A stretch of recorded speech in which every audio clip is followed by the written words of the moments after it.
نعمتی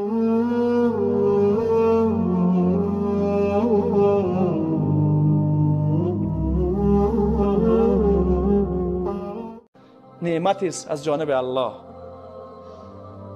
در زندگی نامه یکی از تابعین میگن، انشاءالله اگر خطا نکرده باشم، الله متعال بر او صبر عجیبی نصیب کرده بود. یک بار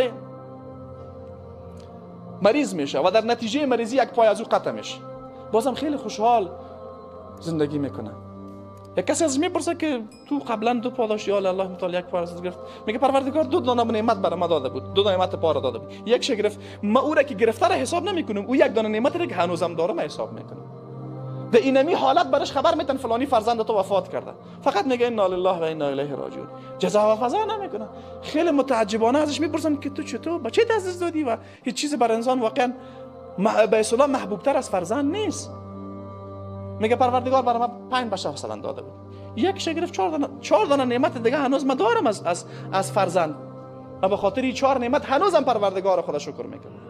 شما دقت بکنین، این اوج درجه مفاهیم معنوی است. حالت اینایی را که ما تا حالا گفتیم اینا حالات عادی هستند که یک نفری در هنگام مصیبت صبر بکنه، این حالت عادی است، و یک نفری در هنگام نعمت شکر بکشه. حالت ارزشمندتر از این است که یک نفری در هنگام مصیبت شکر بکشه. این درجه بالاتر ایمان هست، و انسان هایی که مفاهیم ایمانی را درک کردن اینمین درجه قرار دارن. اگر برشان مصیبت میرسه صبر خو میکنن، در حالات مصیبت شاکر پروردگارن و به اون نعمت های نگاه میکنن که پروردگار هنوزم بر از اونها داده. و همین خاطر یک مقوله مشهور است، اگر اشتباه نکنم حدیث رسول الله صلی الله علیه و سلم هست یا نه، اما مفهومش درست است. مفهوم عزیز که میگه وقتی شما به مصیبت ها مواجه میشین، به کسانی نگاه بکنین که از شما در حالات بدتر مصیبت قرار دارن.